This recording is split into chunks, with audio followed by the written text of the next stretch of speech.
नमस्कार, वेब वार्ता में आपका स्वागत है। हमारे साथ हैं वेब दुनिया के संपादक जयदीप कर्णिक जी और हम चर्चा कर रहे हैं भारतीय सेना द्वारा चलाए गए म्यांमार में अभियान की। जयदीप जी, इस अभियान के दूरगामी असर क्या होंगे? बहुत महत्वपूर्ण अभियान है ये। इसे एक प्रतीक के तौर पर देखा जाना चाहिए।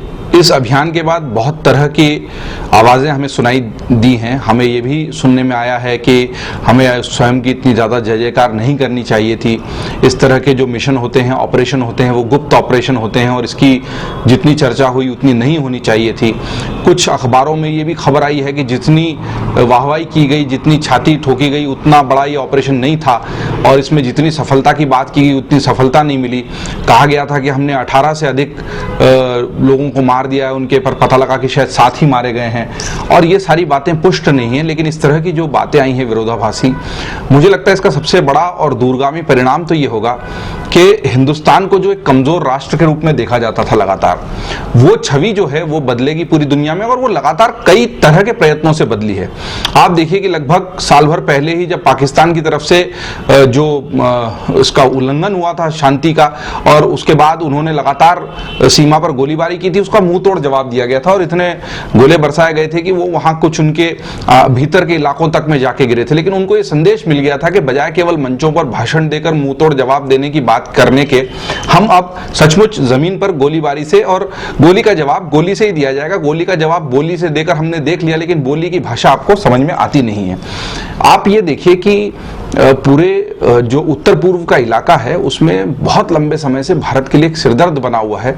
वहां पर जो एक जातीय हिंसा है, जो छोटी जातियां आपस में लड़ती हैं, वो एक अपने आप में उस जातीय संघर्ष को आतंकवाद में तब्दील करने के लिए अंतर्राष्ट्रीय साजिशें रची गई हैं।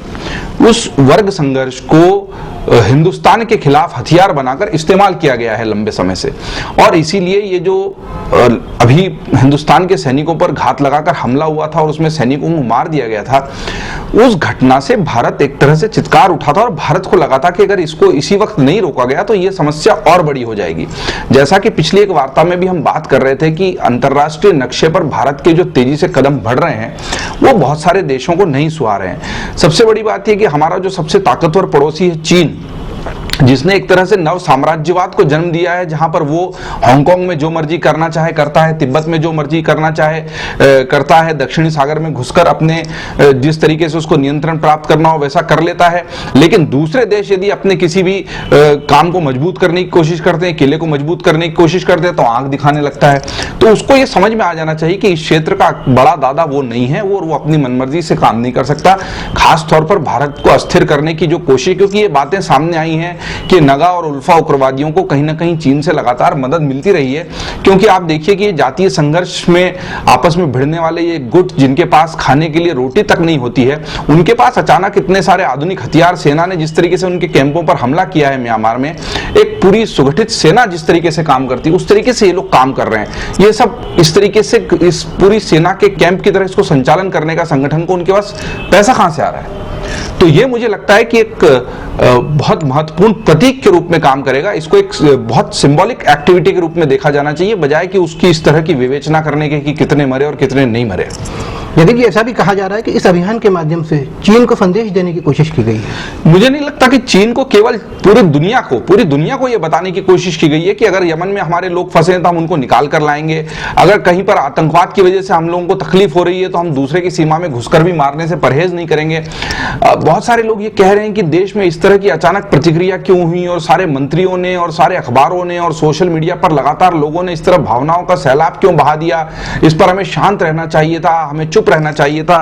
आपको ये समझना पड़ेगा चीज, चाहे वो 1993 के जो मुंबई के धमाके हुए हों, चाहे 26/11 का बड़ा आतंकी हमला हो, चाहे मुंबई के जो जुलाई में होने वाले लोकल ट्रेन के धमाके हों, ये इतनी बड़ी, जयपुर में जो सीरियल ब्लास्ट किए गए, बेंगलोर में जो सीरियल ब्लास्ट किए गए, वाराणसी में जो ब्लास्ट किए गए, मुझे लगता है इन सारे धमाकों के बाद भी हम लोग कोई ऐसा बड़ा कारगर कदम आतंकवाद के खिलाफ उठा नहीं पाए थे कि जिससे लगे कि भारत भी इस तरह के आतंकवादी हमलों से निपटने में सक्षम सक्षम है। एक बहुत बड़ी बात जो हमको लगातार बताई गई है मीडिया के माध्यम से भी और अन्य माध्यमों से, वो ये बताई गई है कि जो 9/11 का हमला अमेरिका में हुआ है, उसके बाद पिछले 10 सालों में इस तरह की कोई आतंकवादी गतिविधि उसने अपनी सरजमी पर होने नहीं दी है, और इसीलिए अमेरिका मजबूत राष्ट्र है और दुनिया का चौधरी है और दुनिया का सबसे ताकत आखिर क्यों है। आज आप कुछ भी कह ले, लेकिन दुनिया में जिसकी लाठी उसकी भैंस की जो कहावत है वो चरितार्थ है। तो अमेरिका ने ये दिखा दिया कि हमारी तरफ आंख उठाओगे तो हम जाके आपको उन्होंने चाहे 9 साल का समय लगाया, लेकिन ओसामा बिन लादेन को पाकिस्तान में एबटाबाद में जाके मार गिराया। उन्होंने अफगानिस्तान पर जाकर और इराक पर जाकर बम बरसाने में 1 मिनट की भी परवाह नहीं की। तब दुनिया का वो समुदाय जो आज भारत पर उंगली उठा रहा वो कहां चला गया था? उन्होंने जब लीबिया में जाकर गद्दाफी के खिलाफ बम बरसाए जा रहे थे तब कुछ क्यों नहीं कहा?